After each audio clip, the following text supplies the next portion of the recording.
Yeah, we're here for the BTS Meal. Run. Ooh yeah! Can't wait! BTS is finally going to McDonald's. Now I can get a bite of my favorite boy band. What did he say? Okay, maybe it's not my favorite band, but it is for thousands of Singaporeans and millions of fans around the world. But will this new tune sound like cash coming in from McDonald's? Or is the BTS burger going to be a burger flop?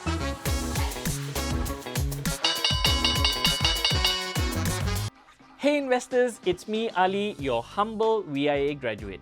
Welcome to The Market Talk. McDonald's is joining hands with BTS with an announcement that shocked all teens and other ages of fans. As there was a craze with the Hello Kitty soft toys, this new initiative by McDonald's is sure to lead to some serious sales for McDonald's. Or will it? Let's see how McDonald's is doing and what's in the future for our yellow jumper friend. McDonald's is a household brand name. From breakfast to dinner, McDonald's has it all for your dining in, fast food and delivery needs. Hungry? Just call for a McSpicy or a Big Mac. Known to be one of the largest franchises in the world, they have only a few cities like Reykjavik in Iceland where the yellow M signboard has not lasted. Practically every major city has at least one, or in the case of Singapore, at least one in every nook and cranny. So, how is the stock doing? And how does it make money?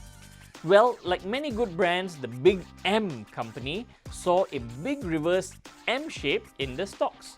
Looking at the past 5 years of the stock price, we have seen a steady rise and then a crazy drop in March-April 2020. But the company has climbed back up, now sitting at an all-time high near $235. Now let's look at the revenue that McDonald's presents. What's the secret sauce? Where is the magic revenue coming from? Let's check it out. Heading over to Morningstar.com, crazily enough, revenue has actually been dropping for the past decade, from 27 billion in 2011 to 25 billion in 2015, and now to only 19 billion in 2020. But amazingly, EPS has been growing, even if slightly, from $5.27 in 2011 to $6.31 in 2020. Well, revenue has been dropping and net income too. Then where is the EPS gains coming from? It's from the dropping numbers of shares. McDonald's has had a clean record of repurchasing shares over the years. So while revenue is dropping, each shareholder has been making more money in a sense. I'll come back to revenue in a while. Let's look at other performance markers. So, dropping revenue. But how is the balance sheet? Currently, it is at 1.19 and quick ratio is not far behind at 1.18.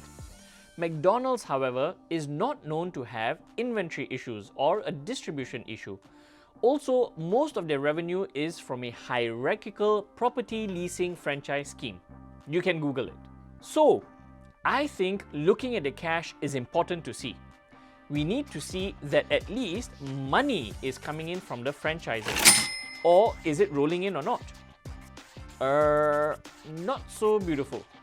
Cash has been steady over the years, but compared to debt and dividends, it's not a pretty picture. Debt has been ballooning and dividends given out has been increasing. Now, coming back to revenue.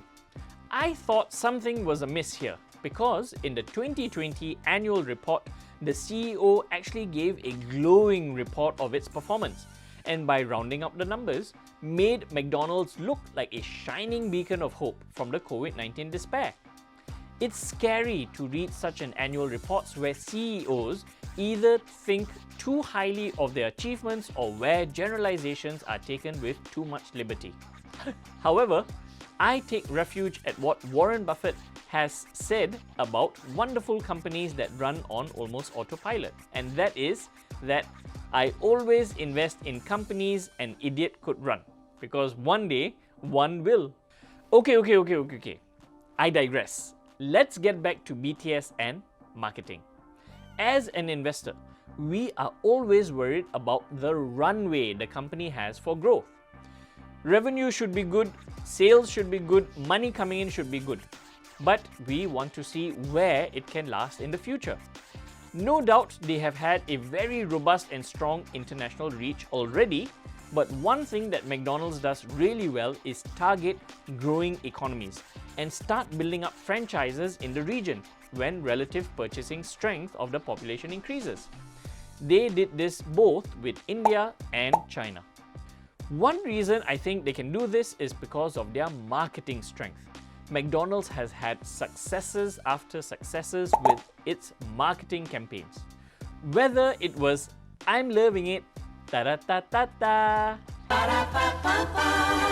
or whether it was from being a sponsor for the Olympics for a good 41 years, the marketing team is no doubt super strong. McDonald's spends around $4 billion in money on ads every year. This is where BTS is likely to come in and help them worldwide.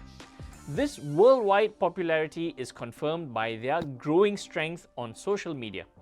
As of mid-April 2017, BTS has had more than 5 million followers on Twitter, more than 3 million subscribers on their YouTube channel, and more than 4.6 million followers on their Naver V app.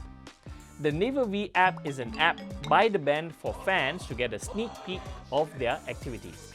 So, we have seen revenue dropping over the decade, net income has been dropping as well, cash is a little bit of a tight situation, but EPS has been growing. Also, McDonald's is a really good big brand worldwide. And because of their franchise model, they are able to successfully open up new McDonald's franchises whenever there is a growing economy. What does McDonald's really do very well? It's their marketing. And with the new setup by adding BTS, no doubt this will help push McDonald's falling revenue case. How much though is something we have to wait and see. I hope you like this video. If you are a big fan of McDonald's or of BTS, please do share with me any new BTS songs which you think I should hear. Write them down in the comment section. And before you go, do remember to hit the like button and the subscribe button. See you everybody.